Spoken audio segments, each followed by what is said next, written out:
Welcome, everybody, to the Rocket X podcast. I'm your host, Victor Rancor. Today, I have an exciting guest, Paul Childers with Blue Sky Business Solutions.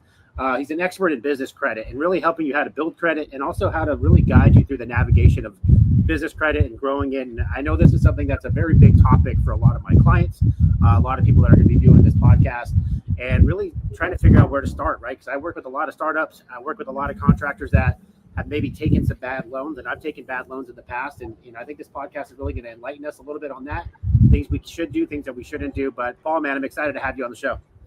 Hey, Victor, thanks for having me on. I appreciate you, and hopefully we can educate and inform some people today. So, tell my audience a little bit about what Blue Sky is all about. What do you guys do? And then obviously kind of how you got here. Because, I mean, you've kind of made yourself a little bit of an expert in the space from seeing from afar on your social media and stuff. You want to talk a little bit about what you do and how you got started?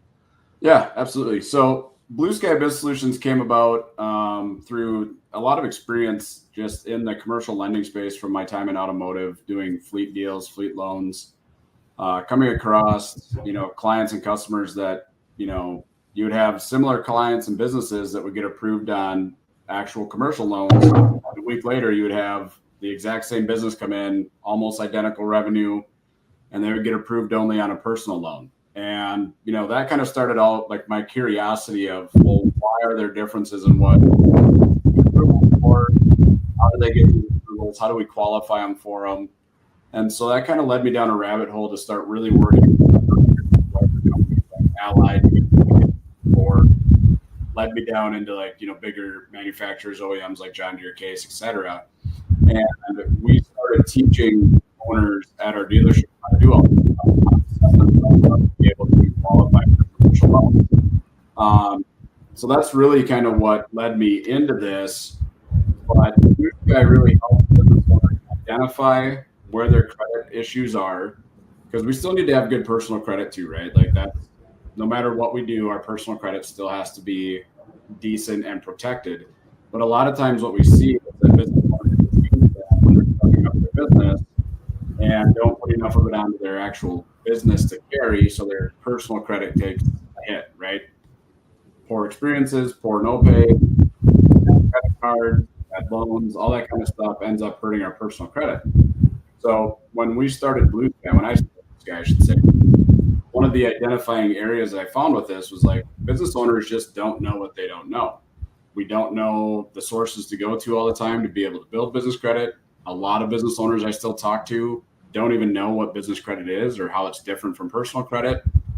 So we just decided that we could start building this gap and educating people on what this is, and then helping them use that to go source good loans. So that's ultimately what we do, is we will identify, target, and then help place owners with the right lenders so that they don't go backwards in this process. Yeah, and the emphasis on good loans, right? And, obviously I started my business with, I didn't have a bunch of money. I had good personal credit, but I didn't have any business credit. I didn't know where to start. I didn't know how to even do any of it. And obviously it's a brand new LLC. And statistics says that 95% on contract or, businesses are going to go out of business in the first 5 years.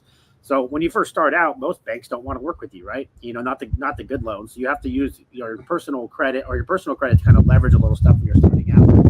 But one of the things that I see in contractors that I meet with and I call it consult with is these merchant cash advance loans. And I start talking to these guys, and these guys are paying, some exorbitant amount of interest, but plus they're paying daily payments, and they can't figure out why their cash flow is so messed up.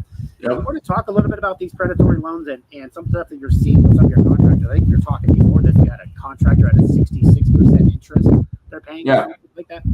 Yeah, so I've got 8 clients that we're working with right now that have loans that are essentially merchant cash advances, working capital loans.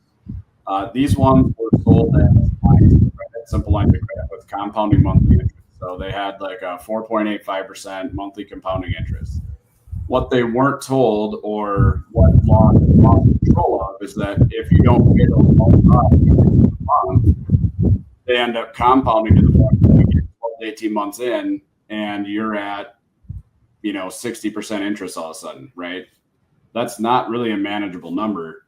but it was an easy loan to get access to. They felt like they needed it. And so they went and applied. It was easy. They got approved, and then they thought they could manage it. Well, you know this because you see a lot of guys' financials and you know how they manage their books. We don't earmark things really well as business owners. And so expenses get pushed onto other jobs. We get paid from go pay for a different job. And then those lines of credit don't get paid back and managed the way that they should. And it snowballs into a disaster, right? The other scenario that we see is sometimes we just need or think we need access to quick capital because we've got payroll coming up and our jobs aren't going to pay us until a net 30. Well, that payroll is due in a net 10, and we don't have the income to cover that. So then we go and hit a purchase easy money. The dollar amounts look innocent, right? You get $36,000 over 18 months, and it's only $300 a month or whatever, a day, I should say, in payments. And we look at that and we go, that's manageable. Well, as we all know, daily payments that keep coming out like that, it ends up again snowballing, because when things are tight and you've got money coming out, that's not a manageable situation to be in. So it's better to kind of understand what that money really is, and then also have a really quick source to pay that back, right? So for businesses that are under a year old or under 2 years old, it can be a little bit more difficult, but with a little bit of prep, a little bit of understanding, you can work with lenders that will give you more stable working capital loans, even if you're under 2 years old, as long as the financial information that you're presenting, the projections that you're presenting are good, and you got a good credit score. So you want to talk a little bit about how important it is to have your financials correct, right? So a lot of contractors, and obviously we own a bookkeeping company, and we see it all the time. Like some of these contractors, their books make no sense. They got their P&Ls are all out of whack. They got stuff that should be on their balance sheet on the P&L, or vice versa, or they don't even have a balance sheet at all. You want to talk a little bit about that and how important it is to have cleaned up financials? Yeah. So credit only gets you so far. Cash flow only gets you so far. So when I say cash flow, I mean money into your bank account and money out of your bank account. Those will get you approved for certain loans. But when you start going in and you want to get SBAs, you want to start getting larger commercial capital lines with equipment manufacturers, Motor Chevy, you want to qualify for large commercial real estate purchases. Those type of things require clean financials. The cleaner your financials are, the more stable everything looks and the better you present it, the larger the loans you're going to be able to qualify for, and the better the interest rate, the better the terms, right? So, like I said, your credit gets you in the door. Gives you more money, better terms, and cheaper money, right? I mean, at the end of the day, financials are such a critical piece. People talk too much. It needs to be a lot cleaner than what it is for some of these businesses.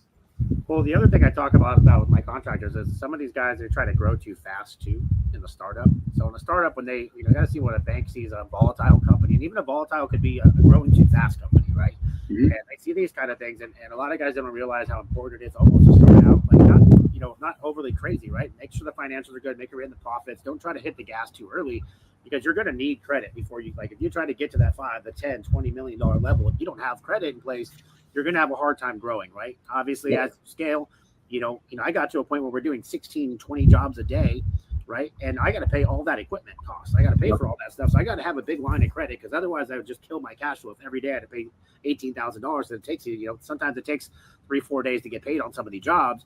So as you try to scale, you don't understand how much cash flow you're going to need. And I talk to a lot of our clients, and we run off of a 12-week to a 14-week cash flow analysis at all time. So I want to know where we're going to be over that extended period of time in the business. But some of these guys, they try to grow so fast, they don't get to put the little pieces in place they need to have. Show the profitability, show you're stable, show that you're a business that's going to do all the things the right way. Then get the line of credit, then hit the gas, right? So some of the guys try to hit it before that, and then they realize that their cash flow is tight, and they're like, oh shit, I can't get a loan because my cash flow is so tight. Yep. Even though I have a good business, I might have a good business, but it's just sometimes cash flow is king in anything. Correct. And what I see the most common issue is, especially businesses typically between like that 750,000 up to the 5 million mark, is usually one of three things. One of those is they've done everything with cash, which really isn't a bad way to get up to that point, in my opinion. It actually teaches you good habits. The longer you can manage your business, better off you're going to be later on in the road. But don't let that mentality, contaminate the pool of growth, because you do need loans to scale the way you want to scale, right? So if they're cash only, they have no history for lending.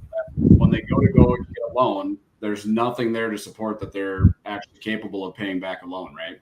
The second one is they've used their personal credit card, home HELOC loans, loans from family members, 401ks, grow and scale. Way over any other firepower left. All that stuff. The third one is they've relied too much on one form of lending. So that might be a local bank, a smaller regional bank where they've done all their loans through. And now when they go to scale and do more, that local lender puts a stop to them and says, nope, sorry, you can only do this much more because you've already hit your cap on what we can do. That's a problem that I come across as well with people in that position. So a lot of it is just understanding how to navigate that building block phase, truly build out a strong, diversified foundation so that when you are ready to hit the gas, you have options. That's what all of this is about. Well, that's one of the things, like most contractors or business owners in general, they wait till they need the money to go get the money, right? So like one of the things that we talked about, like at Fiskor, when we partnered there, he's been cash forever. He bought every vehicle cash, everything is cash, which is, like you said, is not a bad thing. He's got the business, makes money, everything's paid off. It's nice, but the same thing happened. We try to go do these things, and it's like, hey, you try to go get a vehicle. Now we got to PG it because there's been no history of vehicle coverage and stuff like that. So it is important to have business credit, and you can get something like a business credit card, right? Like we use Capital One Spark cards. I get 2% back on everything. We pay it off every month. It obviously helps us build our credit. I could go charge that thing for $1 million today, right? Yep. Well, you're obviously not going to get $1 million overnight, but that thing over time, they start extending and allow you to have more because they trust you. So you start with the credit cards, obviously vehicles, a lot of people want to go pay cash for the vehicle, but you're buying an old used vehicle. You can't depreciate it. I could go buy a van. I could double depreciate it. Obviously, if you're a profitable business, you want to have some depreciation, but also it's going to keep cash flow in the business. I would rather spend $2,000 a month and then have the rest of that cash to go put into marketing that's going to allow me to scale the business. Yep. So sometimes we think backwards and we're so scared of the debt, but sometimes there's good debt and there's bad debt, right? Yep. Now if we're talking about the bad debt, we're talking about these merchant cash advance loans. And keep in mind, I'll tell you guys a story. So when I started Absolute Airflow, I started with nothing, and I took one of those loans, right? And I took it right before COVID hit. So we didn't know COVID was coming. I took it. It was the first year where we had a bunch of overhead. And I had to cash flow us and try to get us through the shoulder season. And I took one of those loans, and all of a sudden now I'm just getting decimated, right? With these people. And guess what? If you don't pay them, what happens? Like we put a stop payment on, and all of a sudden some gangster from New York's calling me saying he's gonna fucking destroy my entire business and all this shit. And this is a true story. And obviously, like, a lot of people don't talk about these kind of things, but it happens, right? So when you start out, you have no knowledge, you don't know what you're doing. I was never a business owner before. I was just like, I could, this loan, I can get $200,000 a day, $300,000 a day. Perfect. I need the money. Right. Took the loan. Obviously COVID hit. All of a sudden I got my phone stopped ringing. Everything stopped ringing. These guys don't mess around. So, just make sure you guys are being smart with it, and obviously making sure that, you kind of foresee what's going to happen. But obviously nobody saw COVID happening. Thank God we were able to get through all that stuff. But, it was a scary time. Do you want to talk about, do you have any good stories where you've heard about these I guess more predatory loan guys calling and harassing contractors? Yeah. I tell people all the time, like, don't be afraid of talking about, the negative side of the loans, right? Like, I think so often, like business owners, we tend to be really prideful in what we do. So we get ourselves into these situations to try to get out of a bad situation. We make it worse, and then we compound it by kind of being quiet about it and not bringing it up to people in a timely fashion to be able to stop. I've got a client right now that had an MCA, wasn't able to really pay on it, is now getting just absolutely the emails and the calls that he gets it's next level. Like, I'm pretty sure all the MCA stuff goes back to what you said. It's some mafia connected money that's going around here, right? Because these guys that call and people, not fun. So then what he ended up doing before we ended up being able to start working with him is he then went and got a debt consolidation loan for this, which is honestly the other side of the story that is equally as predatory as the MCAs, because what they do is they interject. They work as basically like a mediator for you. They break all the loans, stop paying on them, and then they force them to consolidate. Well, the problem with that is now you've got basically two predatory companies working against each other that both want to collect money from you, and it doesn't always go the way that we want. So then your personal credit ends up getting destroyed. You end up losing and spending more money than if you would have actually just came out and worked with an actual banker, someone like myself, business brokers, loan brokers that are actually know how to do these things and unwind this stuff and do it the right way. But it can be a very scary place to get into as an owner when you've got multiples of these stacked up and you can't pay them, and they're relentless with the amount of phone calls that they give you, the emails, the texts, and it's super threatening the way that they word the things. It sounds like they're going to show up to your business and lock the doors, lock you out, like take all your assets. Like it's not a fun place. I've got 3 guys that got to a point where essentially the emails were coming down that like, hey, if you don't pay us this amount of money by tomorrow, we'll be padlock and lock everything down until you can pay us what you owe us. Right. So it's just almost one of those things. It's just better off to stay away from those things. Yeah, and that's what the point of this call, right? Is things that they can do. Like, if you were starting out, say you got decent personal credit, 700 plus, right? You're starting out. What would be one of the first steps you would make as far as trying to build some business credit?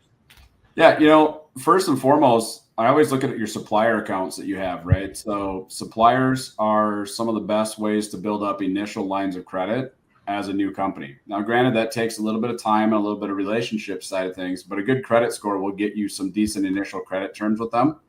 The other one is I'm going to go and get a decent credit card. Capital One Spark, I know a lot of people like using it because of 2% back. The thing that I don't like about Capital One Spark is that for 90% of business owners, all of that activity gets reported on your credit until you get to a certain point. So that can also turn into a bad situation if you can't make a payment on that card each month, because it's going to lower your credit score. It's going to cause roller coaster effect. So some of the better startup credit cards are like your Amex Blue Cash, Bank of America, US Bank, Wells Fargo Insight has a good one. Chase Inc. has a great startup card. Those are kind of where I would start for that initial capital. But then I would go to like a larger regional bank. So depending on where you're at, if you're on the West Coast, like Umpqua is a good one. If you're down in Dallas, Frost. Up here in Minnesota, we've got Bell. Huntington's a great bank to go to that's startup friendly.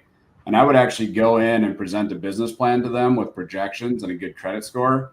And we just got a client who is he's starting year 2 of his excavation company. He specializes in septic tanks and that kind of thing up in Wisconsin. We were able to get him a $150,000 startup SBA with $75,000 working line of credit on top of that. So sometimes it's just a matter of taking a little time and thinking, what will I need access to here and how do I best approach this? A little bit of planning presents a lot of pain in the end, as long as we're still doing everything with the right motives, because that money has to be used on something that's going to give you a direct return.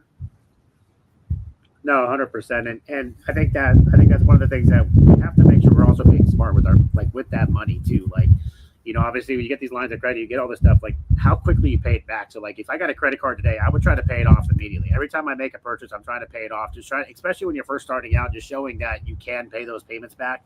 The same thing with working with your vendors, right? Like when I first went to my vendor and I asked for a line of credit, they were like, here, I'll give you 25 grand. And I'm like, dude, like 25 grand is fucking four installs. We do that in a day. Right? Like, what is that going to do for us? But I said, okay, I'll take the 25 grand. And the thing is, like, what I learned is you always want to ask for more. So like when I go ask for a line of credit, I ask for $1 million and they say, well, they come back with 500 grand. I'm like, you gave me 500 grand. Awesome. And a lot of people are scared to use those lines of credit, which is, it's pretty much free money because you're not paying interest on these things. So these guys are extending these terms. You're not paying interest on them. You're able to, for me, like we're able to get them out to, 90-day terms on these things. We're able to cash flow. It allows us to keep cash flowing the business. Now, keep in mind, you got to make sure you keep paying. But for us, it allows us to cash flow the business and not be stressed out. Yep. So So obviously, I would definitely start with your lender or with your distributors, and really tell them what you plan to do. And you just got to make sure you pay them back. Like, your vendors have to be your best friends. I've been there before where I got behind on my vendors, and it caused me so many issues. Right. So like all of a sudden now they're like, they don't want to work with you. They're not going to help you. And the longer you make it work, the longer it goes on, the worse it gets. So like, and then later, even if you're in good standing, they don't trust you anymore. So like, you got to make sure that you build that trust and relationship with your vendor, and that's why it's really powerful to really work directly with one specific vendor that you really do a lot of your business with. I know sometimes we have to switch and use stuff otherwise, but like from us, we try to run like most of our business through one vendor to show them, hey, we want to be a good partner to you, because if you're a good partner to them, then they're going to be a good partner to you, and they want to keep growing with you. Yeah. No, I mean, that part of it is huge. The other part, I love what you said, ask for more.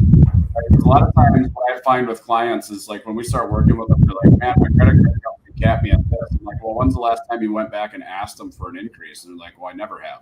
I'm like, okay, well, let's start just with asking and see what comes back. And a lot of times they'll come back and they'll give you an increase, right? Especially if you're in good standing with them. Same with suppliers. Going back to kind of what you asked me as a startup, how do you build your business credit up? One of the most slept on things for building business credit is if you're starting a company and you're doing a home service business where you're out on the road a lot, grab a fuel card. You can grab fuel cards fairly quickly as a startup. You don't have to have a ton of time in business. If your credit's decent, it's going to go on your personal credit as a guarantee, but it's not going to show up or reflect on your personal credit unless you miss a payment or go derogatory with it.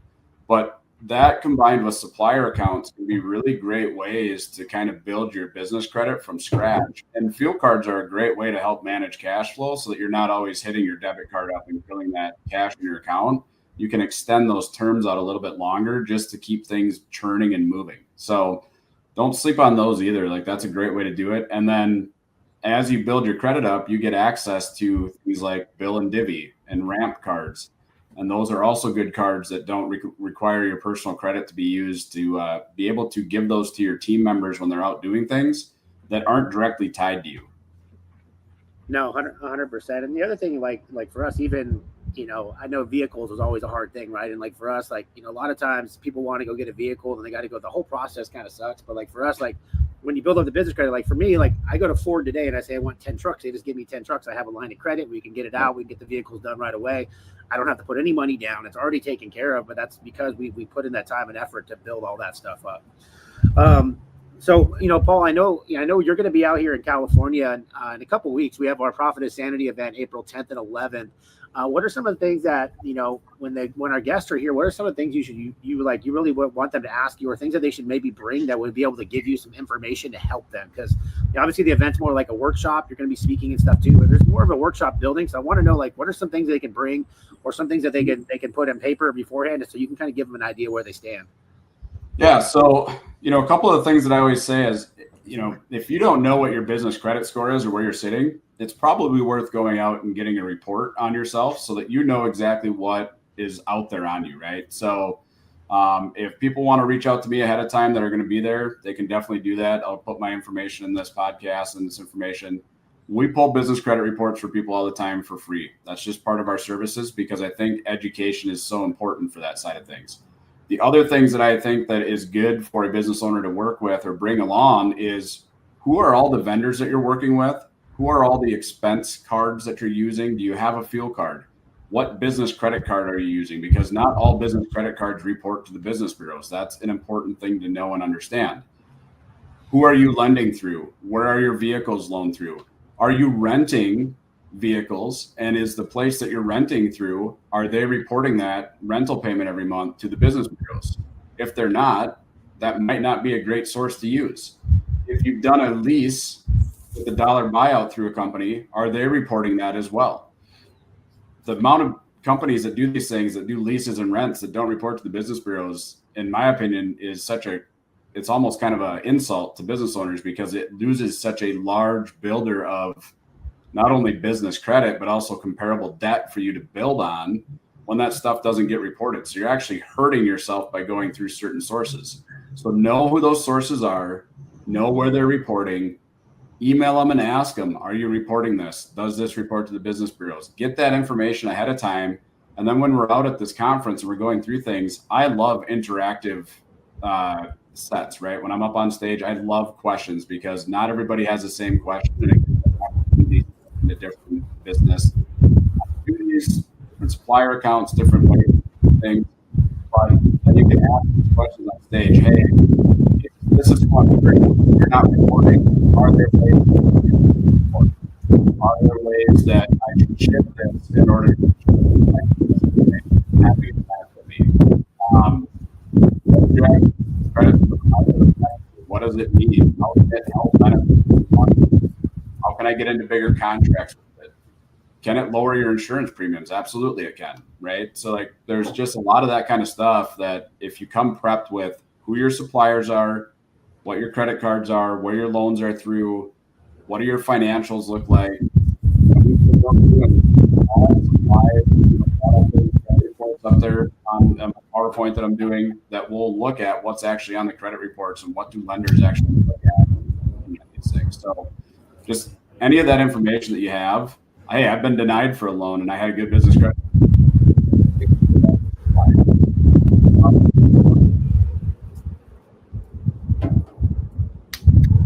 Awesome. Well, Paul, I'm really excited to have you out there. I'm excited for this event overall, right? So, we're putting on this Profit Insanity event really just to directly impact the people that are coming, right? So we're going through everything from operations, marketing, financial, sales, obviously business credit, and all the things in between throughout the business. And we're excited to really work one-on-one with each one of these companies. So obviously Paul's going to be there. He has to be working around the room. If you guys have any questions of being there, make sure to sign up. I don't know if we have any tickets. I think we maybe have 4 or 5 tickets left for the event. It's April 10th and 11th here in Huntington Beach, California. Hopefully it'll be a little sunnier today than it is today. But Paul, how can people reach you if they want to get a hold of you or maybe get a free business credit audit? Yeah. Best way to get a hold of me is through email. Paul@blueskybizsolutions.com. It's BLUESKYBIZ solutions.com. We also have our website, Blue Sky Biz Pro. And then I'm on Facebook as well, just Paul Childers on Facebook. You can hit me up, message me. We'll get your information. It takes, maybe 5 minutes to pull a couple reports for everybody and look at where you're at, right? And then So yeah, and like I said, this is one of those things that can significantly impact your business and your life going forward. So you guys got to take this stuff seriously. You got to make sure you guys are doing the right things. And a lot of times, like I said, you just don't know where to go, where to turn. Paul's vetted. He knows what to do. He's going to be able to help you guys be able to make those right decisions, be able to scale your business. And like I said, try to keep more money in your pocket, right? You save 3, 4, 5% on interest rates or shit. If you're going from 66% down to a 10% interest, you're saving a significant amount of money that's going to go right to the bottom line. And that's really what it's all about, right? How do we add more money to the bottom line? How do we scale these companies? And how do we make, more enterprise value? So Paul, I'm excited to see you next month. If you guys haven't got signed up for the event yet, please do. Profit Insanity. We also have virtual available if you can't fly out to California. We suggest you fly out. This is going to be a badass event. The venue's amazing. All the stuff that we're talking on, working through all the contracts.